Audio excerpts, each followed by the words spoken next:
नमस्कार साथियों, आप देख रहे हैं बिहार समाचार। आइए जानते आज की दिन भर की ताजा और बड़ी खबरें। आज की पहली खबर, IRCTC घोटाले में लालू राबड़ी और तेजस्वी के खिलाफ आरोप तय। दिल्ली की राउज एवेन्यू कोर्ट ने सोमवार को लालू यादव, राबड़ी देवी और तेजस्वी यादव को IRCTC घोटाले में आरोपी माना। अब तीनों के खिलाफ केस चलेगा। कोर्ट ने कहा, लालू की जानकारी में टेंडर घोटाले की पूरी साजिश रची गई। टेंडर में उनका हस्तक्षेप था, इससे लालू परिवार को फायदा हुआ। उधर लालू ने इन आरोपों को निराधार बताया। यह मामला रांची और पुरी स्थित IRCTC की 2 होटलों के टेंडर में भ्रष्टाचार से जुड़ा है। बिहार चुनाव के बीच यह फैसला लालू और RJD के लिए परेशानी खड़ी कर सकता है। चांदी एक दिन में 10,825 महंगी 1,75,000 पार पहुंची। सोने और चांदी की कीमत पुष्य नक्षत्र से एक दिन पहले 13 अक्टूबर को अब तक के सबसे ऊंचे स्तर पर पहुंच गई। India Boolean and jewellers association के अनुसार चांदी की कीमत एक दिन में 10,825 रूपए बढ़कर 1,75,325 रूपए प्रति किलो के भाव पर पहुंच गई है। शुक्रवार को ये 1,64,500 रूपए पर थी। जनसुराज की दूसरी लिस्ट में 65 कैंडिडेट्स। बिहार चुनाव के लिए प्रशांत किशोर की पार्टी जनसुराज ने सोमवार को अपनी दूसरी लिस्ट जारी कर दी है। पार्टी की दूसरी लिस्ट में 65 कैंडिडेट्स के नाम हैं। भागलपुर के सीनियर वकील अभयकांत झा को टिकट दिया गया है। 74 साल के अभयकांत झा ने भागलपुर दंगे में मुस्लिमों के पक्ष में केस लड़ा था। प्रेस कॉन्फ्रेंस में प्रशांत किशोर ने उनका परिचय कराते हुए पार्टी में उनका स्वागत किया। प्रशांत किशोर ने कहा कि समाज के हर वर्ग से अच्छे लोगों को चुनकर ही पार्टी 243 कैंडिडेट की लिस्ट तैयार कर रही है। कांग्रेस CEC की बैठक सीट बंटवारे कैंडिडेट्स पर मंथन। NDA ने रविवार को सीट शेयरिंग का ऐलान हो गया है, लेकिन महागठबंधन में सीट बंटवारे को लेकर अब तक फैसला नहीं हो पाया है। दिल्ली में राजद की कांग्रेस के साथ मीटिंग होगी, जिसके बाद संभव है कि आज देर शाम सीटों का ऐलान कर दिया जाए। दिल्ली में कांग्रेस की सेंट्रल इलेक्शन कमेटी की बैठक हो रही है। इस बैठक में राहुल गांधी, मल्लिकार्जुन खड़गे, KC वेणुगोपाल मौजूद हैं। साथ ही बिहार के प्रदेश अध्यक्ष राजेश राम भी मौजूद हैं। तेज प्रताप ने उतारे 21 कैंडिडेट्स, इनमें 10 RJD की sitting CRJD। Supremo Lalu Yadav के बड़े बेटे तेज प्रताप यादव ने सोमवार को अपनी पार्टी जनशक्ति जनता दल के 21 उम्मीदवारों की लिस्ट जारी कर दी है। तेज प्रताप यादव खुद महुआ से चुनाव लड़ेंगे। महुआ से अभी RJD के मुकेश कुमार विधायक हैं। उन्होंने 2020 के चुनाव में JDU की आशमा परवीन को 13,687 वोटों से हराया था। तेज प्रताप वर्तमान में हसनपुर सीट से विधायक हैं। जनशक्ति जनता दल की ओर से जारी उम्मीदवार सूची में कई नए और युवा चेहरों को मौका दिया गया है। वहीं इस लिस्ट में 2 महिला कैंडिडेट भी शामिल हैं। पवन सिंह की पत्नी चुनाव लड़ेंगी। भोजपुरी अभिनेता पवन सिंह की पत्नी ज्योति सिंह बिहार विधानसभा चुनाव लड़ेगी। ज्योति के पिता राम बाबू सिंह ने बताया कि पवन यदि उसे फिर से अपना लें तो ज्योति चुनाव नहीं लड़ेगी। किस सीट से और किस पार्टी से चुनाव लड़ेंगी यह जल्द तय होगा। हालांकि काराकाट सीट बेटी को पसंद है। इस सीट के लोगों का ज्योति से नाता तब बना जब उन्होंने लोकसभा चुनाव में पवन सिंह के लिए प्रचार किया। हाल ही में ज्योति सिंह ने जनसुराज के सूत्रधार प्रशांत किशोर से पटना में मुलाकात की थी। शंकराचार्य अविमुक्तेश्वरानंद बोले, PM नरेंद्र मोदी करोड़ों वर्ष के लिए नर्क में जाएंगे। इस दुनिया में अगर PM नरेंद्र मोदी का सबसे बड़ा हितैषी कोई है तो वह मैं हूँ, क्योंकि मैं सिर्फ उनका लोक नहीं बल्कि परलोक भी देख रहा हूँ। हिंदू धर्म में मान्यता है कि मरने के बाद यमराज के पास पाप और पुण्य का हिसाब होता है। यह कहना है जोशीमठ के शंकराचार्य स्वामी अविमुक्तेश्वरानंद सरस्वती का। पटना में सोमवार को शंकराचार्य स्वामी अविमुक्तेश्वरानंद सरस्वती ने प्रेस कॉन्फ्रेंस किया। इस दौरान शंकराचार्य ने प्रधानमंत्री नरेंद्र मोदी को धिक्कार दिया है। उन्होंने कहा कि वह करोड़ों वर्ष के लिए नर्क में जाएंगे। दरभंगा में मैथिली ठाकुर का स्थानीय लोगों ने किया विरोध। दरभंगा के अलीनगर विधानसभा क्षेत्र के कई स्थानीय नेता व भाजपा कार्यकर्ताओं ने पार्टी नेतृत्व को चेतावनी दी है। चेतावनी है कि यदि यहां बाहरी उम्मीदवार को टिकट दिया गया तो वे संगठन से नाराज होकर समर्थन वापस ले लेंगे और सामूहिक रूप से इस्तीफा दे देंगे। स्थानीय नेताओं, ग्रामीणों, भाजपा समर्थकों और कार्यकर्ताओं का कहना है कि पिछले 5 सालों में क्षेत्र के लोगों को ठगा गया महसूस हुआ और अब वे केवल लोकल, जवाबदेह व सक्रिय प्रतिनिधि चाहते हैं। मैथिली ठाकुर के नाम पर अलीनगर के लोग नाराज दिखे। गया में दूसरे चरण के नामांकन प्रक्रिया का शुभारंभ। गयाजी में बिहार विधानसभा चुनाव के दूसरे चरण के तहत नामांकन प्रक्रिया सोमवार से शुरू हो गई। जिला प्रशासन ने गया की 10 विधानसभा सीटों के लिए कुल 4 नामांकन स्थल बनाए हैं। पहले ही दिन समाहरणालय के आसपास रूट डाइवर्ट किए जाने की वजह से भारी जाम की स्थिति बन गई। जगह जगह बैरिकेडिंग व वन वे ट्रैफिक व्यवस्था के कारण आम लोगों को घंटों परेशानी झेलनी पड़ी। जिलाधिकारी के निर्देश पर अवैध शराब पर कसा शिकंजा आने वाले बिहार विधानसभा चुनाव 2025 और दीपावली छठ जैसे प्रमुख पर्वों को देखते हुए मुजफ्फरपुर जिला प्रशासन पूरी तरह एक्शन मोड में आ गया है। जिलाधिकारी सह जिला निर्वाचन पदाधिकारी सुब्रत कुमार सेन के निर्देश पर पूरे जिले में अवैध शराब के खिलाफ विशेष अभियान चलाया जा रहा है। प्रशासन ने साफ संदेश दिया है कि जिले में कानून व्यवस्था, शांति और निष्पक्ष चुनाव में किसी भी प्रकार की बाधा स्वीकार्य नहीं होगी। अवैध शराब के उत्पादन, भंडारण, परिवहन, बिक्री और सेवन पर शून्य सहनशीलता नीति अपनाई गई है। बिहार चुनाव में कांग्रेस का खर्च उठाएंगे कर्नाटक के नेता। कर्नाटक के मुख्यमंत्री सिद्धारमैया की बुलाई कैबिनेट बैठक को लेकर अटकलों का दौर जारी है। कहा जा रहा है कि यह बैठक राज्य कैबिनेट में होने वाले संभावित बदलाव से जुड़ी हो सकती है। वहीं भारतीय जनता पार्टी ने सोमवार को होने वाली इस मीटिंग के तार बिहार विधानसभा चुनाव से जोड़े हैं। भाजपा का कहना है कि कर्नाटक कांग्रेस ने बिहार चुनाव में खर्च की जिम्मेदारी उठाई है।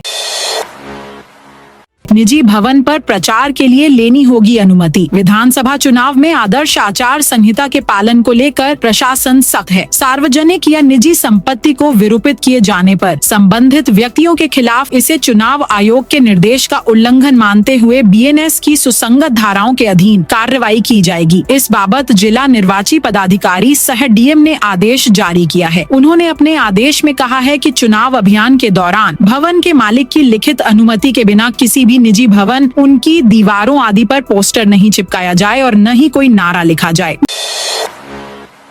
मिलेंगे रोजगार के अवसर, गलियों में घूमकर बेचेंगे मछली। मछली के शौकीनों की संख्या लगातार बढ़ रही है। इससे मछली व्यवसाय में भी वृद्धि दर्ज की जा रही है। ऐसे में सरकार भी मछली व्यवसायियों को बढ़ावा देने के लिए उनकी मदद कर रहा है। दरअसल सरकारी सुविधा मिलने के बाद अब जिले में मछली उत्पादन और बिक्री के साथ साथ ताजी मछलियों की होम डिलीवरी भी संभव हो सकेगी। सरकार ने इसके लिए मुख्यमंत्री मछुआ कल्याण योजना शुरू की है। इस योजना के तहत मत्स्य विक्रेताओं को 50% अनुदान पर आइस बॉक्स लगे 3 पहिया वाहन दिए जाएंगे। पटना में अवैध पटाखा फैक्ट्री में छापा। पटना पुलिस ने ऑपरेशन जश्न के तहत एक महत्वपूर्ण सफलता प्राप्त की है। बेहटा के आईआईटी अमाहरा थाना क्षेत्र के तारानगर गांव में स्थित एक अवैध पटाखा फैक्ट्री पर छापेमारी की गई, जहां से पुलिस ने लगभग 392 किलोग्राम विस्फोटक सामग्री के साथ 4 व्यक्तियों को गिरफ्तार किया है।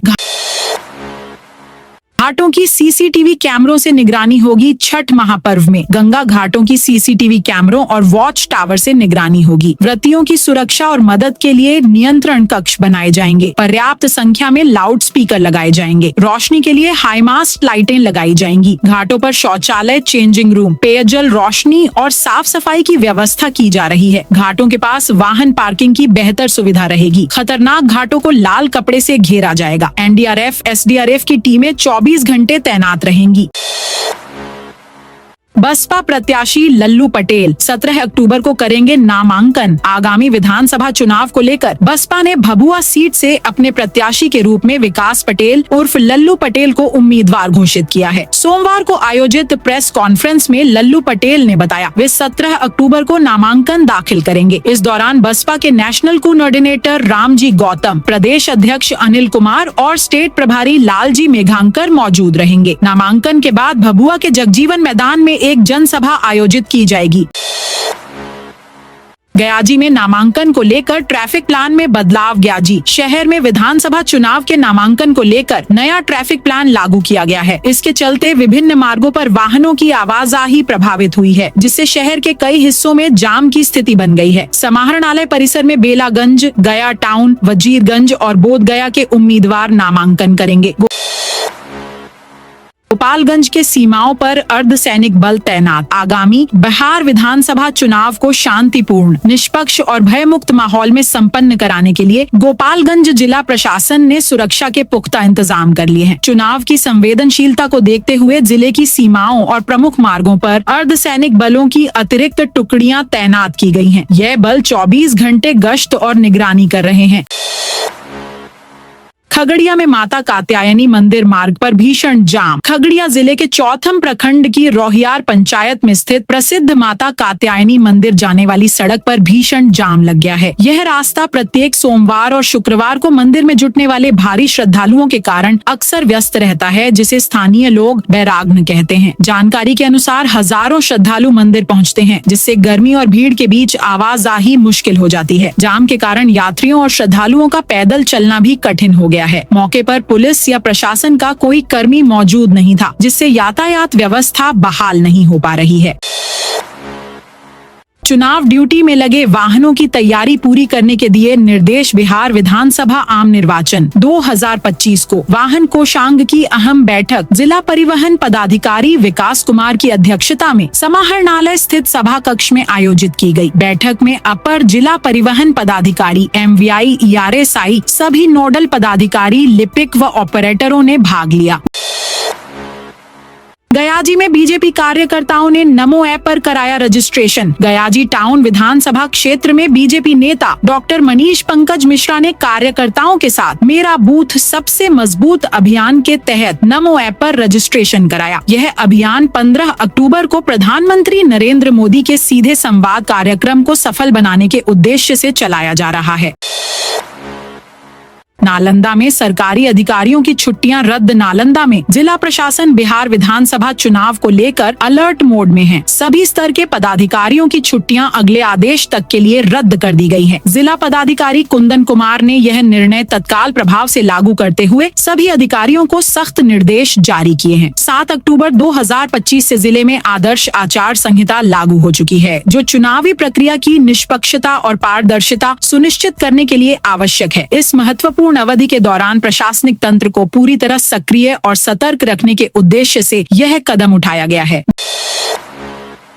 नवादा में बीजेपी नेता की बड़ी मां के घर चोरी। नवादा में भारतीय जनता पार्टी युवा मोर्चा के जिला अध्यक्ष अजीत शंकर की बड़ी मां के घर चोरी की घटना सामने आई है। रविवार रात नगर थाना क्षेत्र के न्यू एरिया मोहल्ला स्थित हनुमान नगर कॉलोनी में हुई इस वारदात में चोरों ने लगभग 20 लाख रुपए के गहने और 10 लाख रुपए नगद चुरा लिए। 25 भर सोने की चोरी हुई है। घटना नवादा सदर अस्पताल से सेवानिवृत्त ANM मांडवी कौशिक के घर में हुई। परिजनों ने बताया कि उनके हनुमान नगर स्थित पुराने घर में नकदी और गहने रखे हुए थे। चोरों ने अलमारी में रखे सामान पर हाथ साफ किया।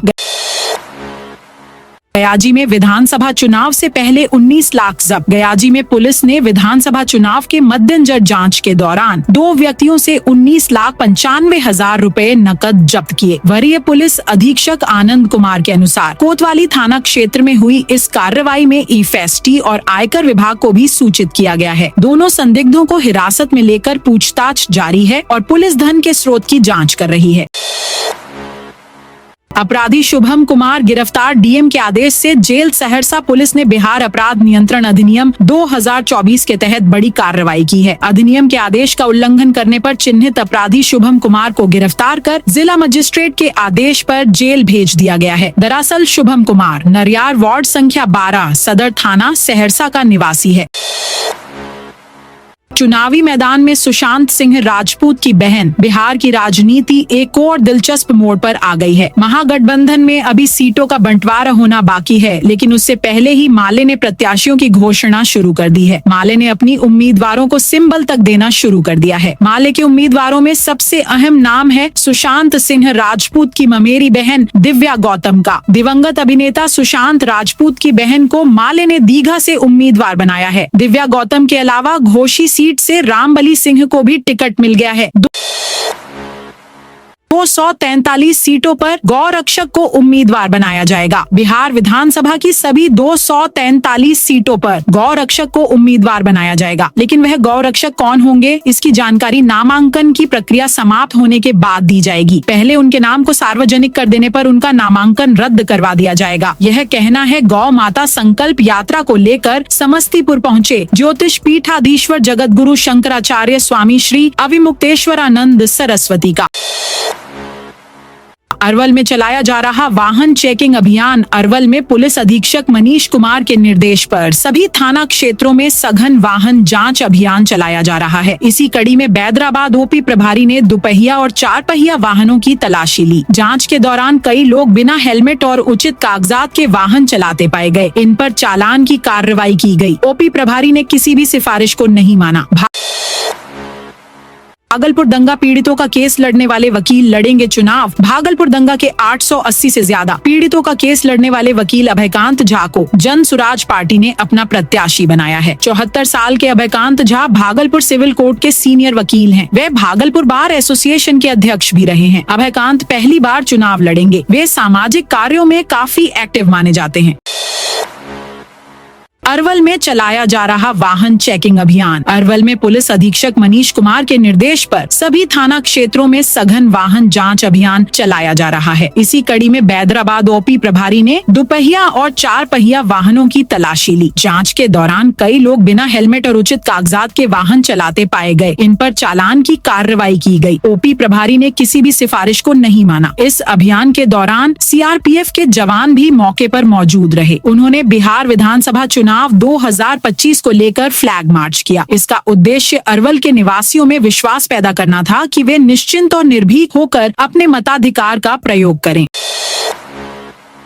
भागलपुर में ट्रैफिक नियमों का पालन कराने के लिए सख्ती। भागलपुर शहर में बढ़ते ट्रैफिक जाम और अव्यवस्था को देखते हुए यातायात पुलिस अब नियमों का पालन कराने के लिए सख्ती बरतेगी। यातायात नियमों का उल्लंघन करने वाले गाड़ी ड्राइवरों के खिलाफ कैमरे के माध्यम से चालान काटे जाएंगे। किशनगंज की 4 विधानसभा सीटों पर नामांकन। आज से किशनगंज की 4 विधानसभा सीटों पर दूसरे चरण के चुनाव के लिए नामांकन प्रक्रिया आज से शुरू होगी। अभ्यर्थी 20 अक्टूबर तक नामांकन दाखिल कर सकेंगे। 21 अक्टूबर को नामांकन पत्रों की संवीक्षा की जाएगी, जबकि 23 अक्टूबर तक नाम वापस लिए जा सकेंगे। निर्वाचन आयोग के दिशा निर्देशों के अनुसार एक अभ्यर्थी अधिकतम 4 सेटों में नामांकन पत्र जमा कर सकता है। डीएम विशाल राज और एसपी सागर कुमार ने नामांकन प्रक्रिया को लेकर संयुक्त आदेश जारी किए हैं। छठ नजदीक, घाट की सफाई अब तक शुरू नहीं। महापर्व छठ में अब मात्र 2 सप्ताह शेष रह गए हैं, लेकिन बिहार शरीफ शहर के ऐतिहासिक कोसुक घाट पर नगर निगम प्रशासन की उदासीनता नजर आ रही है। पंचाने नदी के तट पर स्थित इस घाट में इस बार पानी भरपूर है, मगर सफाई का काम अभी तक शुरू नहीं हो सका है। दोनों किनारों पर झाड़ियां, बिखरे कूड़े कचरे के ढेर और विसर्जित मूर्तियों के अवशेष देखकर स्थानीय लोगों और छठव्रतियों में चिंता और आक्रोश का माहौल है। ग्याजी में रास्ते में रुककर तेज प्रताप ने छानी जलेबी। ग्याजी के वजीरगंज विधानसभा क्षेत्र में जनशक्ति जनता दल के राष्ट्रीय अध्यक्ष तेज प्रताप यादव ने एक जनसभा को संबोधित किया। इस दौरान उन्होंने वजीरगंज से अपने उम्मीदवार प्रेम कुमार को उतारने की घोषणा की और प्रधानमंत्री नरेंद्र मोदी पर भी निशाना साधा।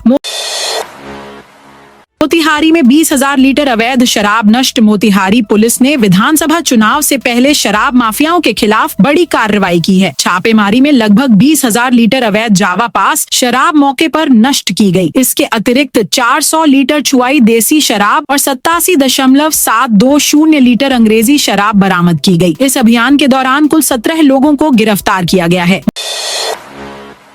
मोकामा में सड़क नाले नहीं बनाने पर वोट बहिष्कार। पटना के मोकामा विधानसभा क्षेत्र के नगर परिषद वार्ड नंबर 5 में बुनियादी सुविधाओं के अभाव को लेकर लोगों में भारी नाराजगी है। करीब 2300 मतदाताओं ने नाला और सड़क नहीं तो वोट नहीं का बैनर लगाकर वोट बहिष्कार का ऐलान किया है। लोगों का कहना है कि पिछले 40 सालों से सड़क और नाले की समस्या जस की तस बनी हुई है।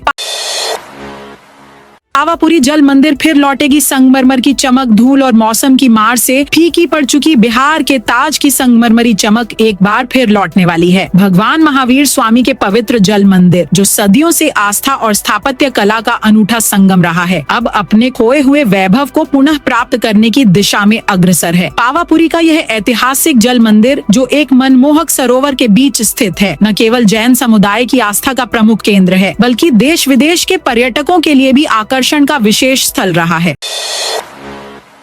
आधार केंद्र में सुविधा बढ़ाने की जगह भीड़ को रोकेंगे। आधार में सुधार करवाने के लिए आजकल जीपीओ में राज्य भर से लोग पहुंच रहे हैं। रोज भारी भीड़ उमड़ रही है। लोग रात में ही आकर लाइन में लग जाते हैं। फिर भी 1/4 से भी कम लोगों का काम हो पाता है। ऐसे में लोगों का काम जल्दी हो, इसका उपाय करने के बजाय जीपीओ प्रशासन ने भीड़ को रोकने के लिए गेट रात 8 से सुबह 8 बजे तक बंद रखने का निर्णय लिया है।